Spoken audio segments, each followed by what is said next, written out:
Yan guys, ito ang original. Ito ang peke. Nakikita nyo dyan.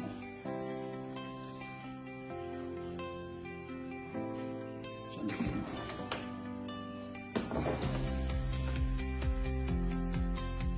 iba yung serial series number niya. Iba din dito. Yung series number ng original.